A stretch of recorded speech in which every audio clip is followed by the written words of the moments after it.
জুলাই অভ্যুত্থানে নেতৃত্ব দেওয়া ছাত্ররা একটি নতুন দল গঠন করেছে, যার নাম জাতীয় নাগরিক পার্টি বা এনসিপি। দল গঠনের ঘোষণার দিন যে পরিমাণে সাড়া পাওয়ার কথা ছিল তাও পাওয়া যায়নি। সংসদ ভবনের সামনে সেদিন লোক সমাগম হয়েছিল মাত্র 20 থেকে 25 হাজার, যার মধ্যে দলীয় কর্মী ছাড়াও ছিল উৎসুক জনতার ভিড়। একটি পক্ষের দাবি, এই সমাবেশের বেশিরভাগ জনবল সরবরাহ করেছিল জামায়াত ও শিবির, এবং সেটি অনেকটা সত্যও বটে। সরকার থেকে সরকারি সুবিধা নিয়েও কাঙ্ক্ষিত সাড়া না পাওয়ায় অনেকটাই হতাশ দলের শীর্ষ নেতারা। এদিকে তথ্য উপদেষ্টা মাহফুজ আলমের জামাত বিরোধী লেখালেখি ও নাগরিক পার্টি থেকে শিবিরের সাবেক নেতাদের বাদ দেয়ায় আগের মতো জামাত শিবিরের সমর্থন পাচ্ছে না নতুন দল।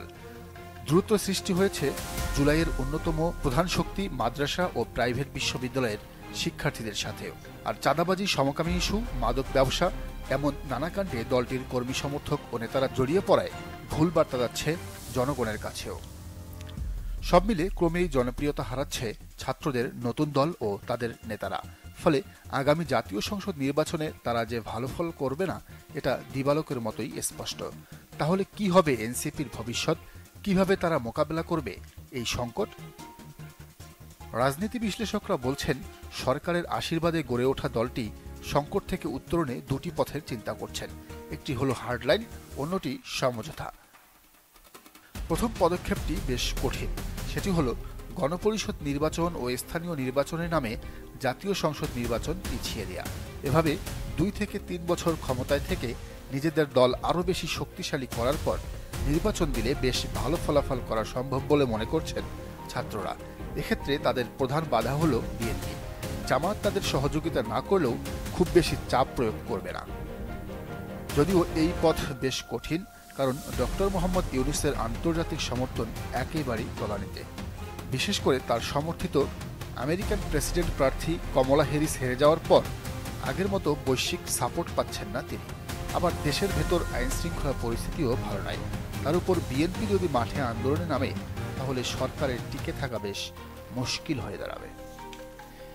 ইউনূস অবশ্য চেষ্টা করছেন ডোনাল্ড ট্রাম্পের সমর্থন পাওয়ার, এবং সেজন্য ট্রাম্পের ডান হাত হিসেবে পরিচিত ইলন মাস্ককে হাত করতে চাইছেন, কিন্তু সেই চান্স 50-50। কেননা বাংলাদেশের ব্যাপারে মোদির কথাকেই শেষ কথা হিসেবে ধরবেন ট্রাম্প।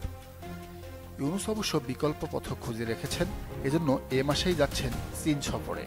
যদি চায়না তাকে পুরোপুরি সমর্থন দেয়, তবে নির্বাচন পেছানোর পদক্ষেপটা বেশ সহজ হবে। আর যদি ব্যর্থ হন, ছাত্রদের হাতে একটি সহজ ও ভালো উপায় আছে, তা হলো বিএনপির সাথে সমঝোতায় আসা, আসন ভাগাভাগি করা। এই সমঝোতার ব্যাপারটি নিয়ে কাজ করছেন বিএনপির মহাসচিব মির্জা ফখরুলের জামাতা ফাহাম আব্দুস সালাম ও অ্যাক্টিভিস্ট শাহেদ আলম। তারা দুজনই চাচ্ছেন ছাত্ররা বিএনপির সাথে নির্বাচনী জোট করুক। এজন্য অস্ট্রেলিয়া থেকে এসে দেশের ছাত্র নেতাদের সাথে দফায় দফায় বৈঠক করছেন ফাহাম আব্দুস সালাম।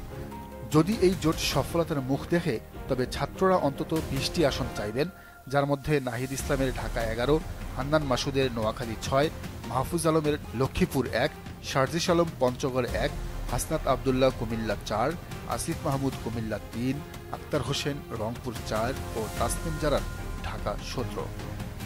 এই আসনগুলো সহ মোট 20টি আসন ছাত্রদের নতুন দলকে ছেড়ে দিলে তবেই বিএনপির সাথে জোট হতে পারে বলে মনে করেন সংশ্লিষ্টরা। এমনকি পরবর্তীতে নাহিদ, আসিফ ও মাহফুজকে মন্ত্রী বানানোর শর্ত জুড়ে দেওয়া হতে পারে বিএনপিকে। এসব সমঝোতার ইঙ্গিতেও পাওয়া যাচ্ছে বিভিন্ন নেতাদের কথাবার্তায়। দর্শক, আপনার কি মনে হয়, বিএনপির সাথে ছাত্ররা জোট করবেন নাকি নিজেদের শক্তিতেই ক্ষমতায় যাবেন? জানান মন্তব্যের ঘরে। আর এই চ্যানেলে নতুন হলে সাবস্ক্রাইব করে বেল আইকনটি বাজিয়ে দিন।